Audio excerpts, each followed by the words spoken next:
Chennai area control centre అని అంటారండి. వీళ్ళు శ్రీలంక ప్రభుత్వానికి, ముఖ్యంగా కొలంబో ఎయిర్పోర్ట్, దీనినే బండారనాయక ఇంటర్నేషనల్ ఎయిర్పోర్ట్ అని అంటారు. సో వీళ్లకు ఒక హెచ్చరిక జారీ చేశారు.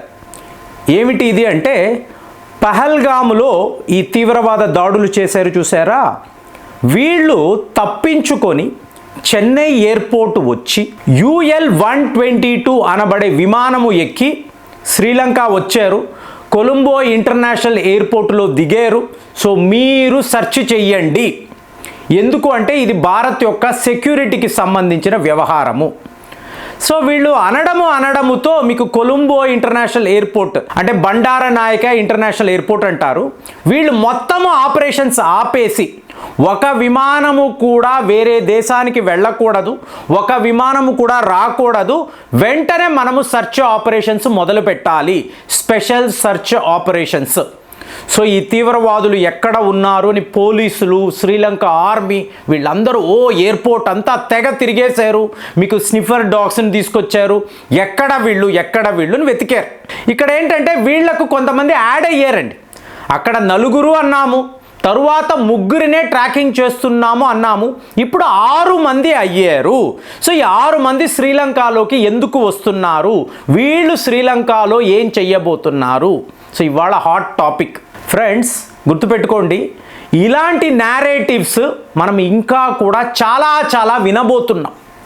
సో వీటినంతా వార్తాపత్రికల్లో చదివేసి, ఇప్పుడు నేనైతే కొన్ని తెలుగు ఛానల్స్, యూట్యూబ్ ఛానల్స్ చూస్తూ ఉంటే ఎన్ని ఫేక్ న్యూస్లు అంటే వీళ్ళ వ్యూస్ కోసరము మీకు ఏవేవోనండి అర్థం పర్థము లేని టైటిల్స్ పెట్టేసి ఏవేవో మాట్లాడటం.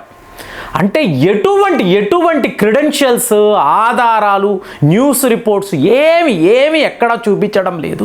వాళ్ళకు తోచింది మాట్లాడేసి, అంటే ఆ థంబ్నెయిల్ చాలా అట్రాక్టివ్గా ఉంటే చాలు, జనాల మబ్బి పడిపోయి వెంటనే చూసేస్తారా, ఇది వీళ్ళ ఆలోచన. కానీ ఇక్కడ మనము మన దేశము గురించి మాట్లాడుతున్నాము. మన మిలిటరీ యాక్షన్ ఏమిటి, పాకిస్తాన్ వాడు చేస్తున్న ఈ ప్రాపగాండా ఏమిటి, ఈ నేరేటివ్ స్టోరీస్ ఏమిటి, వాటి గురించి మాట్లాడుతున్నాము. కానీ ఇక్కడే ఈ దేశములోనే, ఈ రాష్ట్రాల్లోనే ఉంటూ ఇలాంటి ఫేక్ న్యూస్ని ఇలా పబ్లిసిటీ చేసేవాళ్ళని ఏమనాలి? అంటే ఎలాంటి ఒక స్వార్థ చింతన అంటే, ఏమైనా అయిపోని, ప్రజలు ఏదో ఒక రకంగా ఏమారిపోతే చాలు, ఇదేనండి వీళ్ళ ఆలోచన. ఈ స్టోరీ చూడండి, నిన్న కూడా నేను మాట్లాడాను. మీకు ఈ తీవ్రవాదులు సౌత్ కాశ్మీర్లోనే ఉన్నారు, నేను చెప్పడం లేదండి. NIA వాళ్ళు, అలాగే లోకల్గా ఉండే కాశ్మీర్ పోలీస్ వాళ్ళు. సో వీళ్ళు సౌత్ కాశ్మీర్కి వెళ్ళేటప్పుడు వాళ్ళ ఆహారము, అలాగే వాళ్లకు కావలసిన సరుకులు, అంటే ఇలాంటి ప్రిపరేషన్ ఎప్పుడు ఉంటుంది, మీరు అడవుల్లోకి పారిపోయేటప్పుడు. మీకు పెద్ద పైన్ ట్రీస్ కదండి, మీకు సూర్యుడు వెలుతురు కూడా మీకు అడవుల్లోకి వచ్చేది చాలా కష్టము, అంత దట్టంగా ఉంటుంది. ఆ అడవుల్లోకి వీళ్ళు పారిపోయిన వాళ్ళు ఒక మేక గురించి కూడా, అక్కడెక్కడో ఒక మేక దొరికింది, దానిని వేసేశారు, వండుకు తిన్నారు. సో ఇలాంటి ట్రాకింగ్ సిస్టమ్ మన ఇండియన్ ఆర్మీ వైపు నుంచి, NIA వైపు నుంచి ఉన్నప్పుడు వీళ్ళు పహల్గామ్ నుంచి తప్పించుకున్నారు, మీకు శ్రీనగర్ వచ్చారు, ఒక విమానము ఎక్కారు, అక్కడ నుంచి ఢిల్లీ వెళ్ళారు, ఢిల్లీ నుంచి చెన్నై వెళ్ళారు, చెన్నైలో ఒక విమానం పేరుతో సహా UL-122 ఈ విమానం ఎక్కి శ్రీలంక వెళ్ళిపోయారు. ఇంకా కొంతమంది అయితే తమిళనాడు కదా, స్టాలిన్ కదా, సో ఇతనికి సెంట్రల్ గవర్నమెంట్ అంటేనే నచ్చదు, కాబట్టి తమిళ్లోనే ఒక కరెన్సీ కూడా తేబోతున్నాను, ఇదే నా డిజైన్, ఇవన్నీ ఆయన చేశాడు. కాబట్టి ఈ తీవ్రవాదులకు స్వాగతం పలికి ఉంటారు, వాళ్ళకి ఆశ్రయం ఇచ్చి ఉంటారు, ఇచ్చి వాళ్ళని విమానము దాకా ఎక్కించి పంపించి ఉంటారు. ఇలాంటి కథనాలు అంటే దేశానికి ఎంత ప్రమాదం. తమిళనాడు అంటే ఇంకొక దేశం కాదు కదండి, భారత్లో ఒక భూభాగమే కదా. మోరోవర్ ఎయిర్పోర్ట్స్ అన్నప్పుడు మనం ఎయిర్పోర్ట్స్ అథారిటీ ఆఫ్ ఇండియా అని మాట్లాడతాం, సెంట్రల్ గవర్నమెంట్ వాళ్ళ రక్షణలో ఉండే ఒక వ్యవస్థ. అలాంటిది తీవ్రవాదులు ఈ కాశ్మీర్ నుంచి తప్పించుకోవడం ఏంటి, మళ్ళీ క్యాపిటల్ సిటీ ఢిల్లీకి రావడం ఏంటి, ఢిల్లీ నుంచి ఒక విమానం ఎక్కి చెన్నై వెళ్ళడం ఏంటి? సో ఇలాంటి కథనాలు చూసినప్పుడు పాకిస్తాన్ వాడు ఇలాంటి కథనాలను, ఇలాంటి నేరేటివ్ స్టోరీస్ రాయడంలో వీళ్ళు మాస్టర్స్ అండి.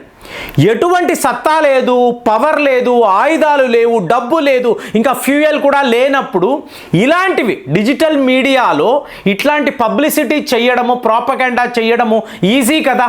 సో నిన్నటి నుంచి ఈ వార్తలు ఎక్కడికక్కడ ప్రతి ఒక్క పత్రికలో మీకు ఎన్ని టీవీ ఛానల్స్ అంటే వీళ్ళు ఎలా తప్పించుకెళ్ళిపోయారు, ఇదంతా కూడా ఎన్ఐఏ యొక్క చేతగానితనము, మన ఇంటెలిజెన్స్ ఫెయిల్యూర్, ఇన్ని ఆఖరికి ఇదంతా ఫేక్ స్టోరీ, అలాంటిది జరగనే లేదు. కానీ ఎంత డ్యామేజ్ జరిగింది. మన వార్తాపత్రికలే కొంతమంది ఉంటారండి, వీళ్ళు ఫారిన్ వాళ్ళ దగ్గర డబ్బులు తీసుకొని ఇలాంటివి రాస్తూ ఉంటారు. ఎన్నో యూట్యూబ్ ఛానల్స్ దేశానికి వ్యతిరేకంగా ఇలాంటి కథనాలు రాయడంలో వీళ్ళు ఎక్స్పర్ట్స్ అండి. వీటిని చూసి వీటిని నమ్మేసి ఓహో ఇలా జరిగిందా, మన వాళ్ళు ఇంత చేతకాని వాళ్ళ అని అనుకుంటే ఇక అది ఎంత తప్పు. మనము క్లియర్గా వీళ్ళని ట్రాక్ చేస్తాం. ఫ్రెండ్స్ ఒక్కటే గుర్తుపెట్టుకోండి, మీకు ఈ ముగ్గురు జనరల్గా మీకు తీవ్రవాద దాడులు జరిగిన తరువాత ఎవరి దారిన వాళ్ళు స్ప్లిట్ అయిపోతారండి, దూరంగా పారిపోతారు. కానీ ఇక్కడ ఏంటంటే మళ్ళీ వీళ్ళు పిఓకేలోకి వెళ్ళాలి అనే ప్రయత్నాలు చేస్తున్నారు. ఒకవేళ వీళ్ళు ఆ international border line of actual control దాటి పిఓలోకి వెళ్ళి మేము సురక్షితంగా వచ్చేసేమో అని చెప్పి పాకిస్తాన్ ఆర్మీకి చెప్తే, నేను ఆల్రెడీ చెప్పినట్టు వీళ్ళని అక్కడికక్కడ కాల్చి చంపేస్తారండి, తగలబెట్టేస్తారు. అంటే ఎటువంటి ఆధారాలు ఉండకూడదు అని చెప్పి పాకిస్తాన్ వాడు భావిస్తాడు. ఇదే వాస్తవము, ఇదే జరగబోతుంది. ఐదర్ వీళ్ళు ఇండియన్ ఆర్మీ చేతుల్లో చస్తారు, లేదా పాకిస్తాన్ ఆర్మీ వాళ్ళు వాళ్ళే లేపేస్తారు. ఎందుకంటే వాళ్ళకి బాగా తెలుసు త్రూ శాటిలైట్ వీళ్లను ఇండియన్ ఆర్మీ గమనిస్తుంది, వాళ్ళ వద్ద శక్తివంతమైన మిలిటరీ శాటిలైట్స్ ఉన్నాయి, వీళ్ళను పర్ఫెక్ట్గా వీళ్ళు ట్రాకింగ్ చేస్తున్నారు, సర్విలెన్స్ పెట్టారు, వీళ్ళు ఎవరెవరిని కలుస్తున్నారో ఆ డేటా అంతా కూడా సిస్టమ్స్ ఆల్రెడీ జనరేట్ చేసేస్తున్నాయి. కాబట్టే ఇప్పటి వరకు కూడా వీళ్ళు ఆగుతున్నారు. ఈ నిజాలంతా పాకిస్తాన్ ప్రభుత్వానికి తెలుసు, పాకిస్తాన్ ఆర్మీకి తెలుసు. కాబట్టే షాబాజ్ షరీఫ్ లాంటి వాళ్ళు Saudi Arabia, United Arab Emirates, Qatar వీళ్ళందరికీ ఫోన్లు చేసి ఆ భారత్ని ఆపండి, వాళ్ళు ఏం చెయ్యబోతున్నారో అర్థము కావడం లేదు, మేమైతే మా వైపు సిద్ధము, కానీ వాళ్ళ దాడులు మేము తట్టుకోలేము. పదే ప్రపంచ స్థాయిలో అమెరికా అన్నారు, రష్యా అన్నారు, చైనా అన్నారు, ఇవాళ ఆర్గనైజేషన్ ఆఫ్ ఇస్లామిక్ కోఆపరేషన్ వీళ్ళ వద్దకు వెళ్ళి కాపాడండి లబోదిబోం అంటున్నారు.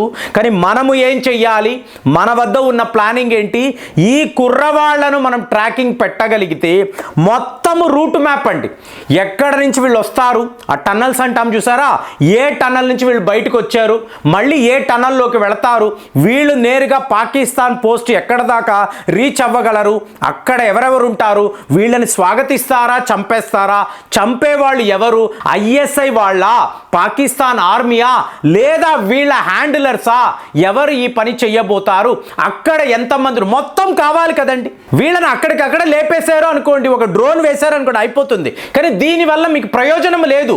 వీళ్ళ యొక్క ఇన్పుట్స్, వీళ్ళని ఎవరు ట్రిగర్ చేస్తున్నారు, ఎవరు వీళ్ళ హ్యాండిలర్స్, ఎవరు వీళ్ళ ప్లానర్స్, ఎవరు వీళ్ళ బ్యాకర్స్, వీళ్ళ వెనుక ఉండి ఇది నడిపించేది ఎవరు, అది కదా ముఖ్యం. ఇప్పుడు మోసాద్ వాళ్ళు ఏం మాట్లాడుతున్నారండి, వీళ్ళను నువ్వు లేపేశావు, ఇంకొక 10 మంది వస్తారు, ఇది ఇప్పుడు మీరు చెయ్యండి, మీరు మాత్రమే ప్రపంచంలో ఇది చెయ్యగలరు. ఎందుకు, మీ నైబర్ దేశము పాకిస్తాన్, వాళ్ళే కదా టెర్రరిజం యొక్క సెంట్రల్ పాయింట్, ముందు వాళ్ళని కొట్టండి అని చెప్పి ఇజ్రాయెల్ వాళ్ళు, అమెరికా వాళ్ళు మనకి ఇంతంత పెద్ద సలహాలు ఇస్తున్నారు. మరి మనము కూడా ఇదే ప్లానింగ్లోనే ఉన్నామని మాట్లాడుకున్నాము. మరి ఇప్పుడు ఈ తీవ్రవాదులు శ్రీలంక దాకా వచ్చారు అంటే ఇలాంటి ఫేక్ న్యూస్, ఒక నేరేటివ్ స్టోరీ, వీటిని మనము నమ్మితే ఎంతలాగా మిస్గైడ్ అవుతామో ఒక్కసారి మీరు కామెంట్స్లో తెలియజేయండి. మళ్ళీ వచ్చే వీడియోలో కలుద్దాం. జై హింద్.